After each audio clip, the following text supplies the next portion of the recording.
du bouillon d'os maison.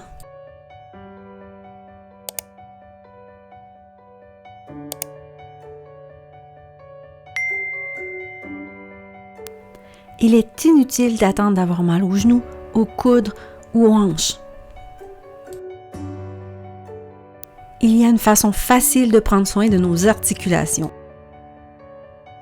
En effet, le bouillon d'os peut nous y aider. S'il est bien fait, il sera plein de collagène et de minéraux, des éléments essentiels à la santé de nos os, de nos articulations et même de notre peau. Selon plusieurs sources, il serait même utile dans la prévention ou le traitement de certaines maladies ou problèmes de santé. Le bouillon qu'on peut se procurer dans le commerce ressemble à ceci.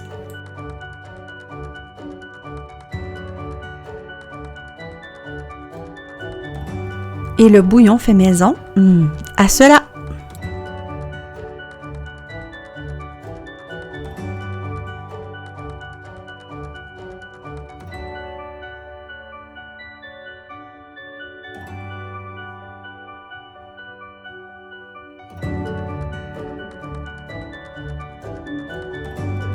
Le collagène, c'est la gélatine.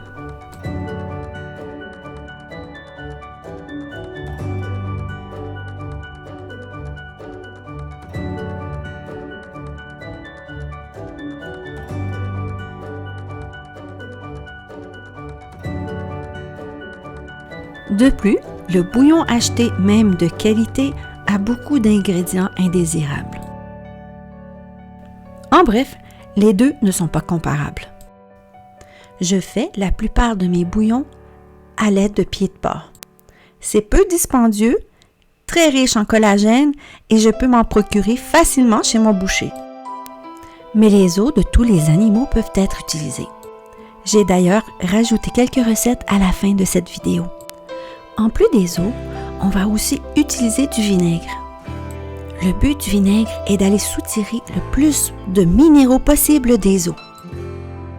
Je fais découper les os en morceaux par mon boucher. Afin d'obtenir un bouillon un peu plus coloré, on va les faire revenir d'abord dans le four à 200 degrés Celsius pendant 30 minutes. Pour faire du bouillon, on peut à la fois utiliser des os crus et cuits.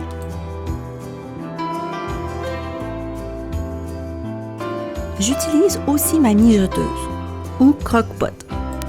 Ça me permet de laisser mijoter tout doucement sans avoir à m'en préoccuper. Mais on peut tout aussi bien s'en passer.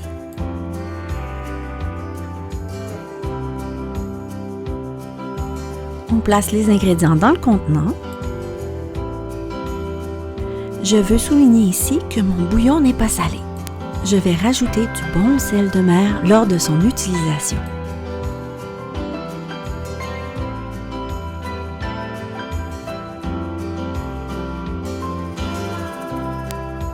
J'ai aussi pris l'habitude de conserver les os toute la semaine au congélateur afin de m'en servir pour le bouillon. Je rajoute donc ici des os de poulet en plus de mes pieds de cochon. Il ne faut pas oublier le vinaigre. Moi, j'aime particulièrement le vinaigre de cidre de pomme. On ajoute l'eau.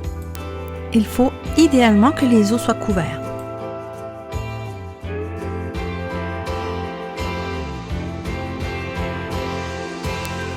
On couvre et on laisse une bonne heure avant de démarrer la cuisson. Ça va permettre au vinaigre d'agir un petit peu plus efficacement. On va ensuite laisser mijoter à basse température pendant 12 heures. Le temps nécessaire dépend du type d'os utilisé.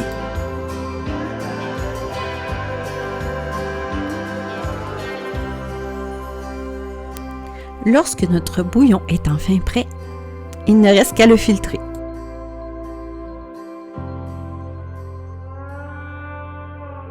J'utilise une simple passoire. Mais pour un bouillon encore plus clarifié, je pourrais utiliser du coton à fromage.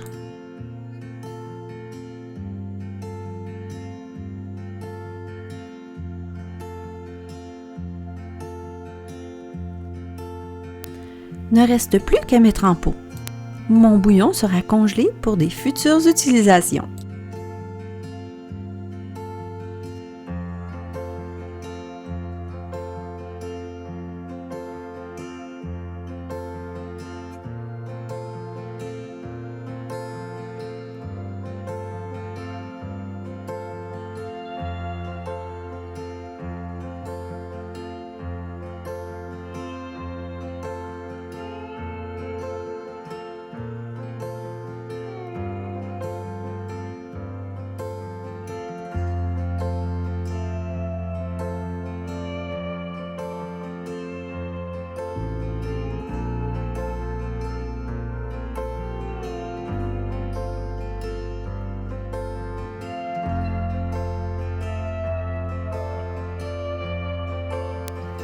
Que ce soit en ragoût ou en sauce, en soupe ou en potage, on peut utiliser notre bouillon d'os partout.